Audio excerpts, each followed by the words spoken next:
voice that represents them at the highest levels, a voice which can provide the exchange of information, and at times at critical times, those groups can speak together. What I found that in times of critical, when we do get critical times for whatever community, it's amazing how all those personal differences can be put aside. Whatever the personal and political differences that people have. When an ethnic community in Australia has a particular critical phase, it's amazing how people come together and speak with one voice. That is the challenge before you, to come together with that. It's going to be a long road, it's never easy, but at the end of the day you know that in terms of the future, you have a lot to gain while working collaboratively with one another. From the Commission's point of view, we have a policy of supporting as many organisations as we possibly can, but also dealing with some of the difficult issues that people have in terms of promoting their access right through from getting their licences, right through to young people getting a better outcome in terms of job or an education, and a whole host of different other initiatives that the Victorian Government puts forward.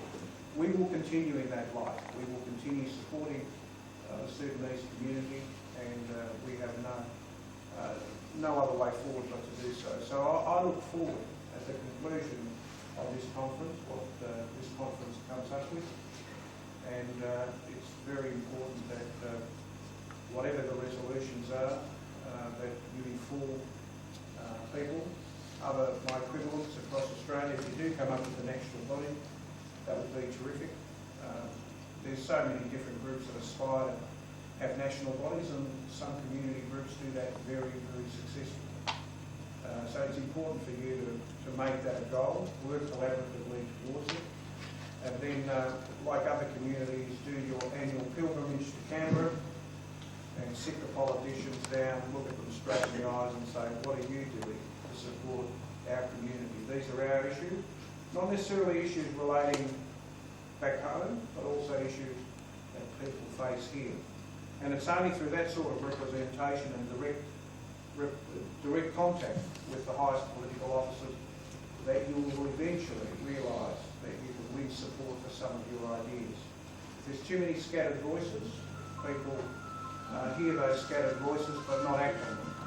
But if you know that next year the Federation of Sudanese Associations of Australia and their representatives are going to come and see me, and they're going to publish what I say, it's very important that you create that opportunity. I've seen other communities do it, and they do it very effectively. They go in and they ask the political leaders to come forward with particular issues and responses to problems that communities face.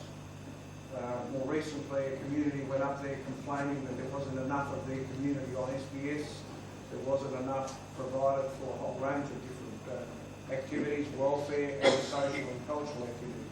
So this is your opportunity to do that. I congratulate you for coming together, and I look forward to what you might come up with, and I look forward to hearing what are some of the resolutions. Good luck, and thank you so much.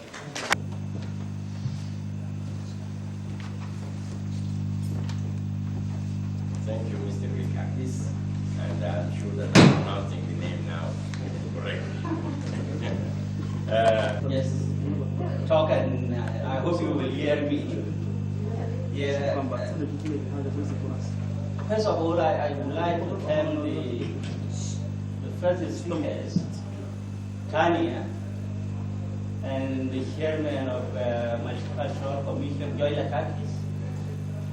These two speakers, they spoke very well, and they really hinted the points or the purpose we are here today as Sudanese community.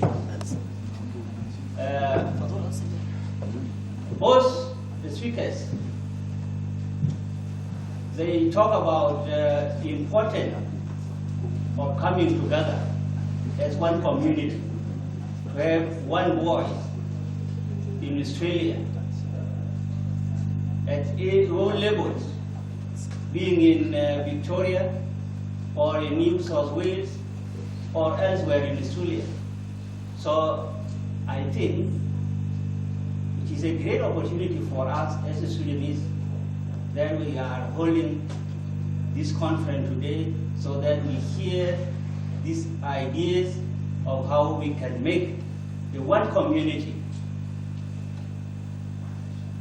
Last year, before I start my speech, the point that I put down, last year I was interviewed as a community leader of the Students' Community Association of Australia, that representing a large number of our community in Victoria.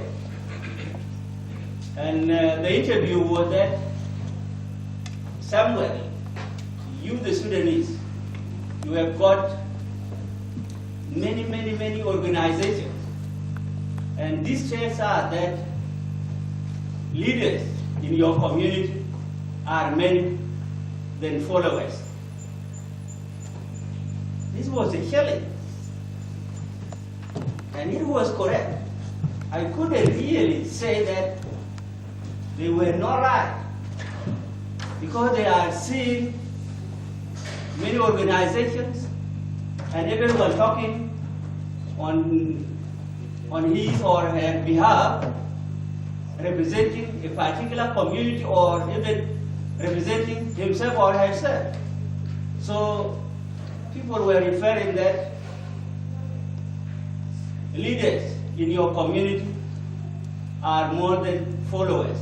So we are today to address this issue and to make it that would it work? Do we need to work that way so that we are always killing or criticize that we just need to have so many organizations for the sake of having those many organizations or not?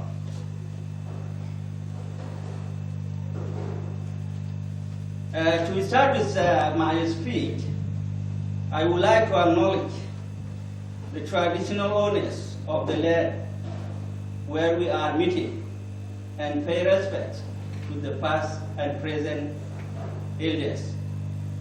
This conference will not be possible without the generous support of Western Union, Victoria University, BMC, and other people and agencies whose work has made this conference possible. Today, we are honored to have a number of members of our community and from the broader community. I would particularly like to acknowledge the president of the Victorian Sudanese community and the organizing committee for this conference, leaders and representatives of our community from across Australia. Though George had just left, but he was here. So I would also like to acknowledge the president of George Lakakis, the chairperson of the BMC. Also, I would like to acknowledge the president of Belinda Dagan. Belinda, she is a liaison officer for African communities at the Department of Immigration. So welcome in our midst, Belinda. Australia is home to tens of thousands of people from our homeland, Sudan. It is our responsibility to work together to strengthen Australia and our contribution to our mother homeland and our adopted country. The impact of our work will be greater the more we work together as a community. Whether we are from the north, the south, west or east of Sudan, and whatever our tribal connection are, we are all Sudanese. While we have done well in establishing community organizations to support our communities and support our motherland, we could do better. We need to identify our common issues and develop a shared response to meet these identified needs. This conference is a golden opportunity to identify options for increasing the collaboration between our groups and organizations and to agree on a plan of action that will deliver improved services to our community. The first step in this may well be to establish an umbrella organization. This organization could work to address our shared concern while respecting the diversity within the Australian Sudanese communities. In April of this year, there was a meeting of a number of Sudanese communities who agreed to establish a Federation of Sudanese Communities Association in Australia. And this organization or this community is currently working in actually drafting a constitution for the Sudanese Federation Association in Australia. And possibly, these people would actually, according to the information that we got from the constitution, people who are drafting the constitution, by the end of this year, they will come with a constitution detailing how the Sudanese communities across Australia will come together, will work together. And we, as the members of the Sudanese community gathering today in this hall, I need to really tell you and then welcome you to also be part of that constitution or of that committee that drafting that constitution. Our concern is all the same, being, as I just said, regardless of being where, from the west, from Bari, from Kalakala, from anywhere, we are one community. We are one members of one Sudanese. In Sudan, we only got 26. We only got 26 states. But here in Australia, alone in Victoria, you can even not imagine how many communities have we got with the Sudanese. We have got over 38 Sudanese communities alone in Victoria. And we only got 26 states in Sudan. See this, why are we doing these things? So I would suggest in this conference that our coming together will really bring us to a good one community, to have one voice where we will be really respected in Victoria and in Australia. We need to really also keep our values as Sudanese. We have got a rich culture.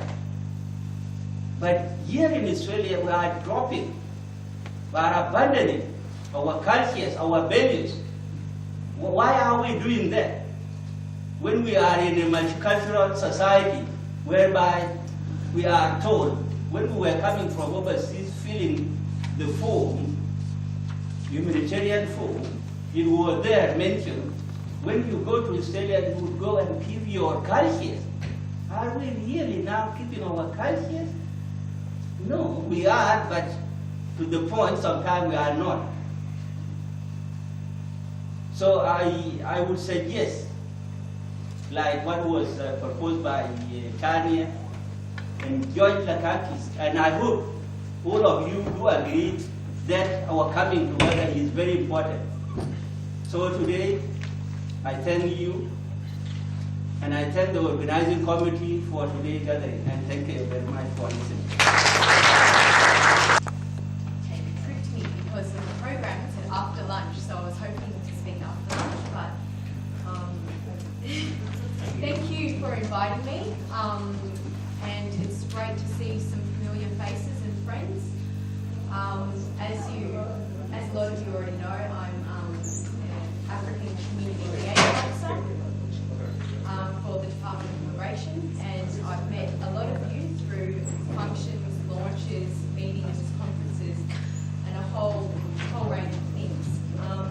First of all, before I start speaking, I'd like to acknowledge the traditional owners of the land. I'd also like to acknowledge everybody that's here, community leaders, representatives, organisations, and I'd also like to applaud you as a Sudanese community on this initiative. I've spoken to Samuel on many occasions about having a united voice and how positive and how that there could be a lot of positive things that coming from a united voice. Yes, within the united voice you're going to have different views, different traditions and cultures within the Sudanese community, but there are a lot of positives that could come from having one voice. Contrary, I guess, to statements that have been made in the past to previous ministers, in my personal opinion and involvement with the community, I think that you have adapted extremely well as a community, and really, I think you're doing some fantastic things, even just with the Sudanese Community Association of Australia, and the fact that their election went on for 2 weeks, and there was a lot of community leaders that wanted to become president and wanted to sell themselves, and this was a voluntary position was astounding. The fact that, there's a lot of people in the community that actually want to speak on behalf of the organisations, and I think that was an extremely positive thing to see. And I think as previous speakers have said, yeah, there is going to be a challenge because there are different voices and things that you're going to have to need to consider is who's represented on the management board or on this federation, and the fact that women have to be represented as well, youth, and the different tribes recognised. So there's some things that are going to be fleshed out, but I think that if you can work together, there'll be some great achievements that can be made. I guess from the department's view, as a liaison officer, I engage with all community leaders. All community leaders come to me, and one of the common things that they say to me is that there's a family that's just arrived, there's 12 from a particular area and a particular tribe, and they want to start a community organisation.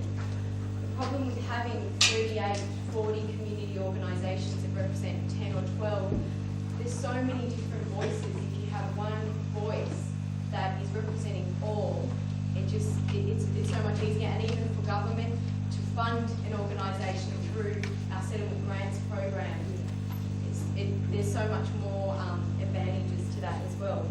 But in saying that, I also want to stress that even though you could have one federation, the department still welcomes and engages and is inclusive of all community leaders. So even when we have Samuel that works that is an umbrella organisation, I still welcome all community leaders to come and see me.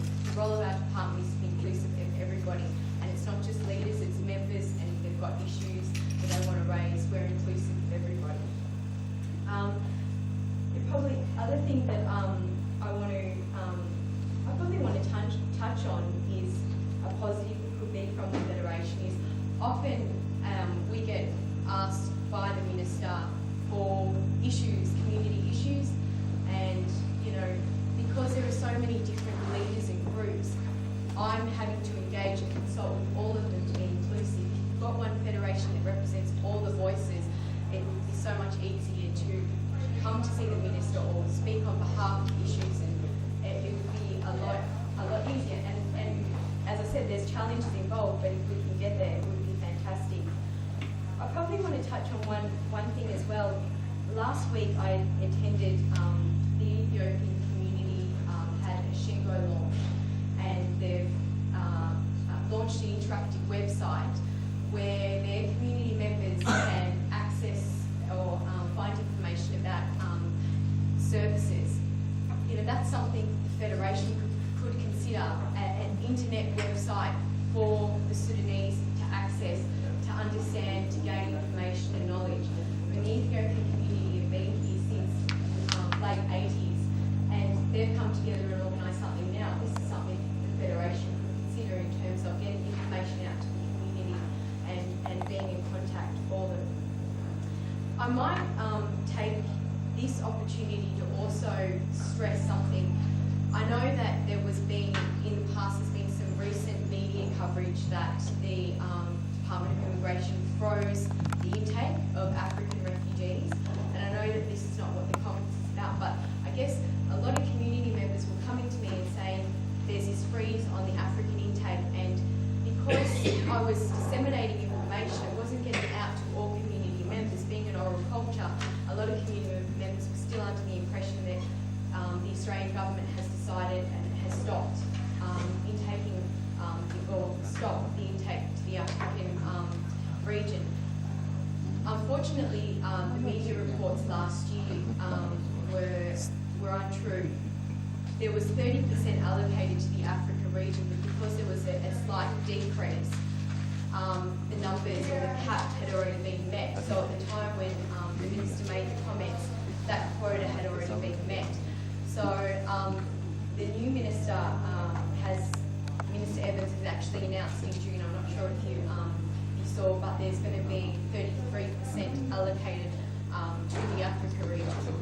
And I guess I'm highlighting that because I know that for me is the number one concern of most community leaders or Sudanese community leaders that come to see me is the fact that the humanitarian program have been bringing their family members and the trauma that's experienced with being separated from family members. So I guess I just wanted to stress that Sudanese community is still on as a priority for reunion, but because there's 33% to the Middle East, 33% to Africa, 33% to Asia, it's been shared across the regions, whereas previously in 2005 there was 70% to the Sudanese, to the Africa region. There's a higher rate of refusals only because of the reduction percentage per region. So I guess I wanted to highlight that there's not a freeze, that the 33% has been allocated to the region, but because of the difference from 70% to 33%, you'll find a lot of community members or a lot of applications are refused.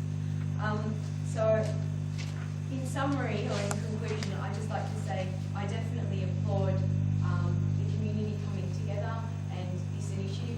I will support and will endeavour to support anything or anything that comes out, and also will be here to provide any advice. Not that you will probably need it because you're all got your own ideas, but even just support and guidance along this line. So thank you.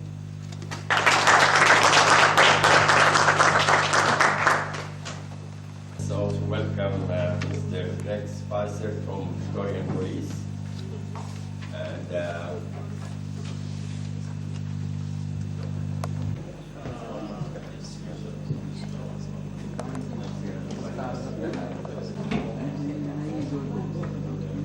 welcome everybody here. My name is Craig Spicer, and I'm the Community Liaison Officer for Footscray Police. It's probably a very, very rewarding job for myself because I get to work with good people like yourselves.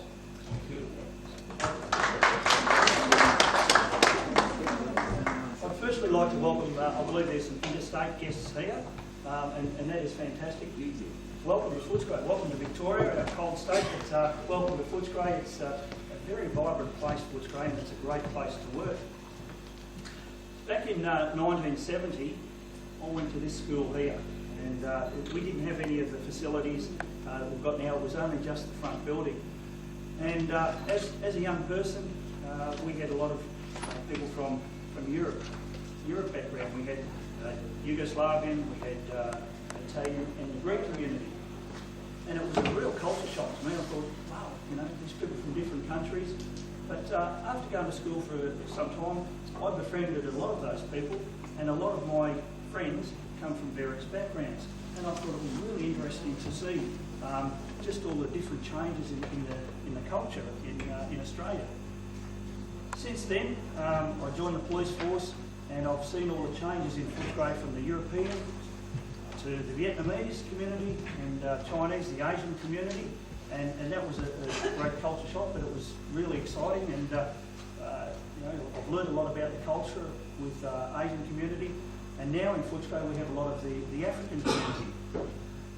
And I give credit to the communities now, because you have a look at Footscray now, we have a lot of African restaurants, we have a lot of the jewellery shop that we saw here yesterday, some from jewellery, we have a lot of hairdressers, we have a lot of clothing shops.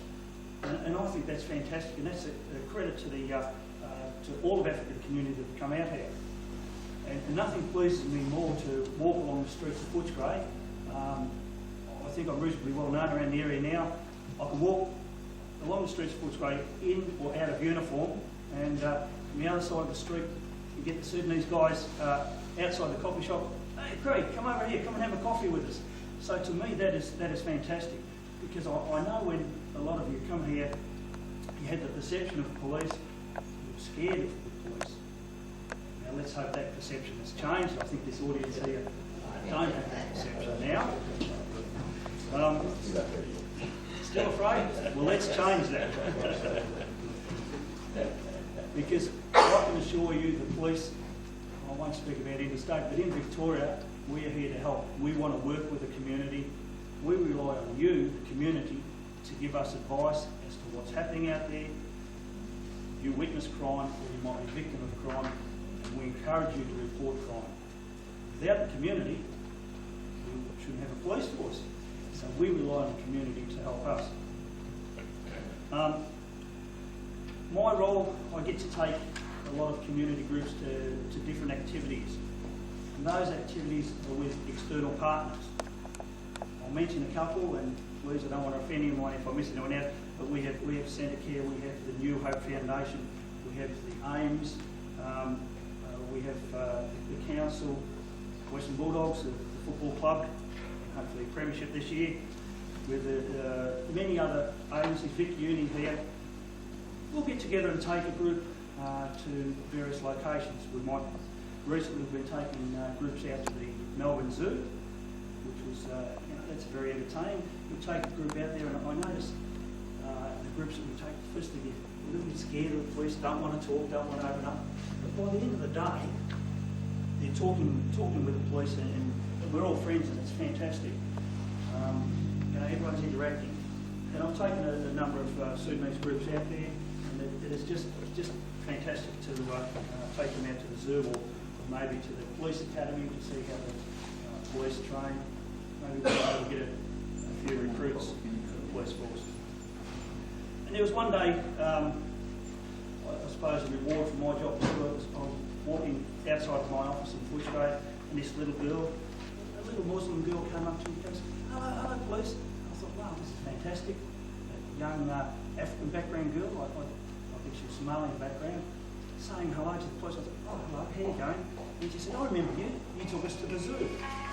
And the mothers came up and said, oh, yeah, okay, you took us to the zoo. So I think that's a win-win situation, because we had initially a person who was scared of the police, and a little girl came up and said hello, and a mother came up and said hello. So that's a credit to all the trips that we go on and the activities. I'd like to show you some photos, just a couple of photos that I do have here. And I'll just show you a couple of projects that we have been involved in. I do apologise, it is a presentation that I normally give out to different groups, but I just because of time restraints, I just want to show you some photos and just explain a little bit.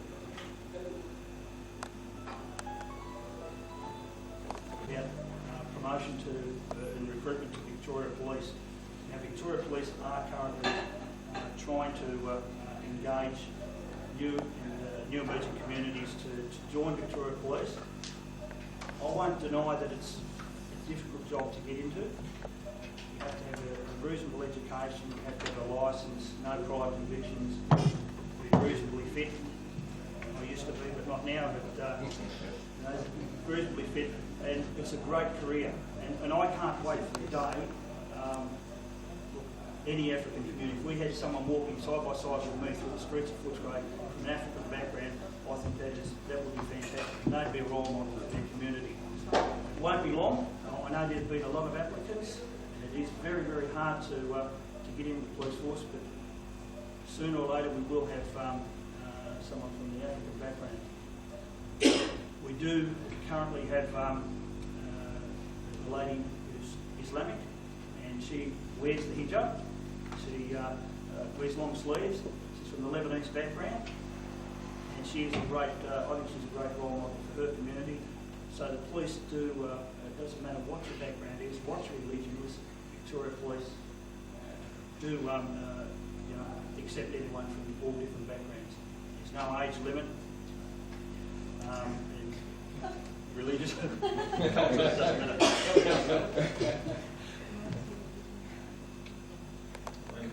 Last week too was with a Sudanese women's group.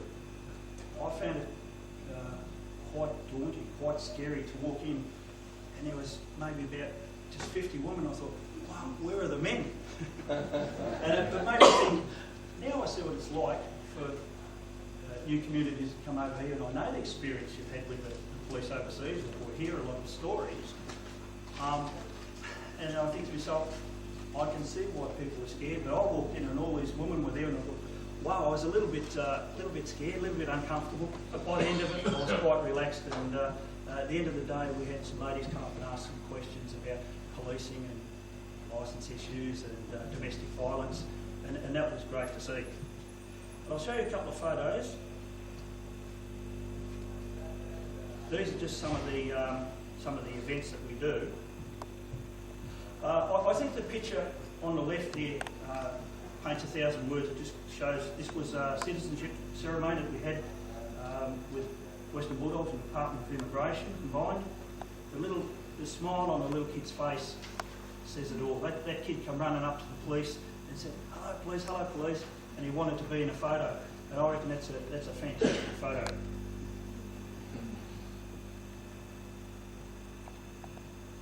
This one was the opening launch of the Footscray Police Station, where I've got some little copper uniforms and they are used regularly, as Carla would know. The little girl there is, Carla doesn't mind me saying, that's his daughter, the one that's like that. She is a ball of energy, that kid, and on many occasions she's worn a police uniform, and the media, of course, when they see the little kids, flash, flash, flash, flash. The one on the top right-hand side, the Ethiopian girl there, she worked with the Footscray Police for a week. She did the workplace student. I was approached by a local school. She'd been in the country for 2 years, and she was getting A's at school, and she said, I want to be a policewoman. She was just focused on it. So they said, can I take her on as a workplace student? I said, yeah, sure, no problems. I said, what do you want to do in the police force? She said, I want to be a motorcycle policeman. I thought, wow, why would she want to do that? And then we took her out in the police boat. She went out in the boat. She'd never been on the water. Very scared when she first walked out. And of course, the boat's got police were doing a few donuts and having a bit of fun out there. Now she wants to be a boating policewoman. That would be interesting. I don't know where she is now. If anyone knows her, I'd like to see her achieve and get her goal of being a policewoman, because I think she'll be a role model for the community.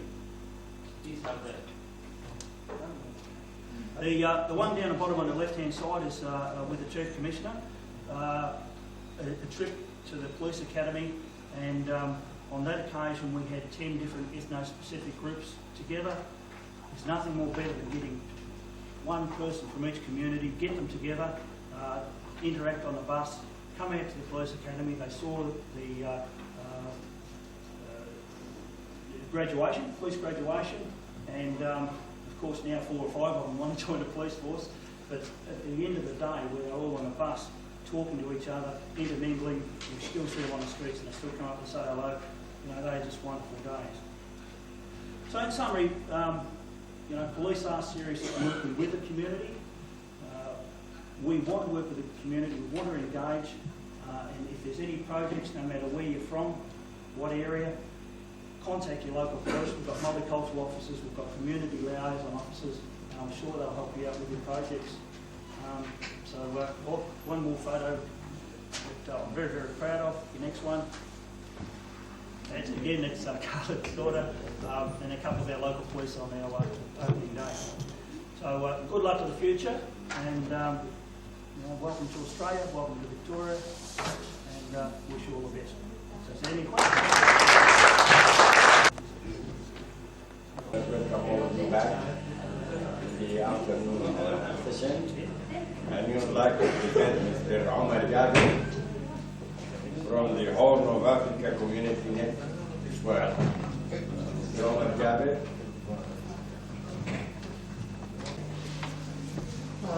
Let me begin in the name of the Horn of Africa Community Network. Extend congratulations for the Sudanese for this initiative, community-based initiative. And it is really a big step towards reaching the goal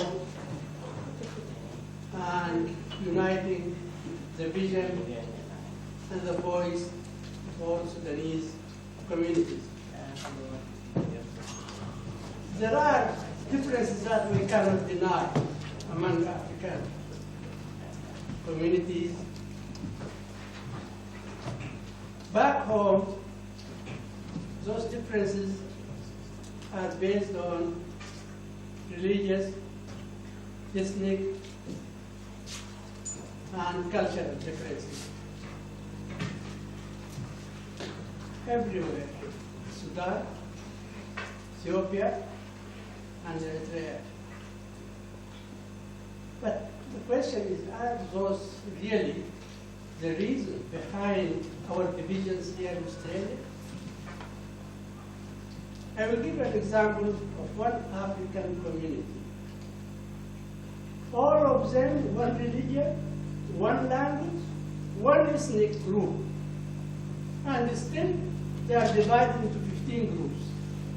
You know that community. So